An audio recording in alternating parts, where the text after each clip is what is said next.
नमस्कार, मैं हूं आपके साथ रविक्षा शर्मा और आप देख रहे हैं नव बिहार 24 न्यूज। चलिए रुक करेंगे आज की मुख्य खबर की ओर। बिहार के कटिहार से एक सनसनीखेज खबर। 10 दिनों से लापता सतीश की गुत्थी आखिरकार सुलझ गई है। आइए विस्तार से जानते हैं इस दिल दहला देने वाली घटना का पूरा मामला। मामला है अयोध्यागंज बाजार के कुर्सेला थाना क्षेत्र का। यहाँ के रहने वाले सतीश अपने घर से अचानक ही लापता हो गए थे। परिजन काफी परेशान हुए और उन्होंने तुरंत पुलिस में रिपोर्ट दर्ज कराई। अब जांच के क्रम में पुलिस ने संदिग्धों के खिलाफ कार्रवाई शुरू की और आखिरकार जांच में बड़े खुलासे हुए। पुलिस ने सनसनीखेज खुलासा किया है कि सतीश की हत्या उसी दुकान में हुई जहां वह काम करता था। पुलिस ने बताया कि हत्या का मुख्य आरोप है कि किराना कारोबारी बबलू साहा, उसका बेटा मयंक और परिवार के अन्य सदस्य मिलकर इस जघन्य अपराध को अंजाम दिया। दरअसल दुकान में चोरी के शक को लेकर एक बखेड़ा खड़ा हो गया। बहस इतनी बढ़ गई कि गुस्से में आरोपियों ने सतीश की बेरहमी से पिटाई कर दी। इतना ही नहीं, पिटाई इतनी जबरदस्त थी कि सतीश की मौके पर ही मौत हो गई। मामला यही नहीं रुका। आरोपियों ने अपने अपराध को छुपाने के लिए शव को घर में छिपाया, फिर नृशंस रूप से शव को बोरे में डालकर गंगा नदी में फेंक दिया। परिजनों को जब सतीश का पता नहीं चला तो उन्होंने पुलिस की मदद ली।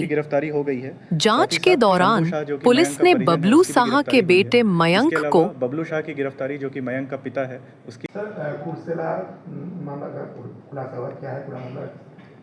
जी, जैसा कि हम लोग जान रहे हैं, 28 तारीख को एक सूचना प्राप्त हुई थी कि एक लड़के का अपहरण किया गया है। इस संदर्भ में जो है परिजन द्वारा कुर्सेला थाना में केस भी अपहरण का दर्ज कराया गया। लगातार इसमें जो है एसडीपीओ सदर 2 और थाना अध्यक्ष कुर्सेला द्वारा रेड छापेमारी की जा रही है। बाकी तकनीकी अनुसंधान भी इसमें लगातार किया जा रहा था। इसी क्रम में एक प्राथमिकी अभियुक्त मयंक को गिरफ्तार किया गया। उससे जब सख्ती से पूछताछ की गई तो इस मामले का खुलासा हुआ कि मयंक और उसके पिता बबलू शाह जो हैं, उनके दुकान पे जो है जो अपहृता है वो काम किया करता था और दोनों ने कुछ पैसे को लेके इनके बीच पूर्व में विवाद रहा है। दुकानदार बबलू शाह द्वारा जो है मृतक पे आरोप लगाया गया कि आप पैसा हमारे दुकान से चुराते हो, जिसको लेके कि हीटेड आर्ग्यूमेंट हुआ और उसी हीटेड आर्ग्यूमेंट के क्रम में मयंक और बबलू शाह और कुछ अन्य परिजन द्वारा जो है उसको, जो बच्चा है, उसको मार दिया गया और अगले दिन रात भर उसे घर पर रखकर बोरे में कसकर अगले दिन कोसी नदी में जो है उसकी लाश को फेंक दिया गया।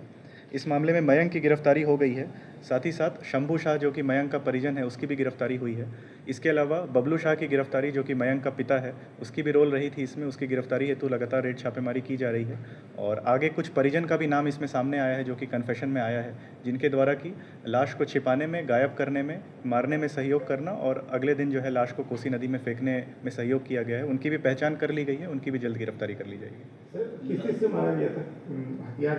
इसमें कुछ जो है सामग्री को जब्त किया गया है, जैसे लोहे का रॉड जब्त किया गया है जिसके द्वारा मारा गया था। इसके अलावा बिजली का तार का जो है उसका प्रयोग हुआ था, उसको भी जब्त किया गया है। साथ ही साथ जो अभियुक्त हैं उनके घर से कुछ खून से लदा हुआ कुछ कपड़ा जो है उसको भी जब्त किया गया है। मोबाइल जो है तकनीकी अनुसंधान के क्रम में जो मोबाइल का प्रयोग हुआ था, जो कि अभियुक्तों के साथ था, उसकी भी ट्रेस की गई है, तो वो भी जो है उसको भी जब्त कर लिया गया है। बाकी हम लोग बॉडी रिकवरी का प्रयास कर रहे हैं। एसडीआरएफ की टीम लगातार इसमें जो है प्रयास कर रही है कि बॉडी रिकवर हो जाए। दुकानदार बबलू शाह की जो बेटी है उससे भी कुछ अफेक्शनेट रिलेशन की चर्चा आता है, उस एंगल में क्या जांच पाया, उस पर क्या? जी, जो तकनीकी अनुसंधान किया गया है उसमें ऐसा प्रतीत हो रहा था कि जो मृतक है उनकी दुकानदार की बेटी से बातचीत है, परंतु जो पूछताछ में जो स्पष्ट रूप से पता चला है कि आपसी जो चोरी का मामला आ रहा है, चोरी का जो विवाद था, जो आरोप लगाया जा रहा था दुकानदार द्वारा मृतक पे, वही हीटेड आर्गूमेंट का रीज़न था, जिसके कारण कि ऑन द स्पॉट जो है वहीं पे एक हीटेड आर्गूमेंट के तहत इसकी हत्या की गई। इसमें बाहरी लोग भी शामिल हैं सर? जी, अभी तक जो नाम सामने आए सारे इनके परिजन ही हैं। एक परिजन को इसमें गिरफ्तार भी किया गया है, शंभू शाह। इनको मनिहारी थाना से गिरफ्तार किया गया है, मनिहारी थाना अंतर्गत। और बाकी भी जो नाम सामने आ रहा है, फिलहाल अभी परिजन का ही नाम सामने आ रहा है। कितने लोग थे सर उसमें शामिल? लगभग 6 से 7 लोग इस कॉन्स्पिरेसी में शामिल थे। 3 गिरफ्तार, 2 गिरफ्तार हुए हैं अभी फिलहाल इसमें। जी, थैंक यू।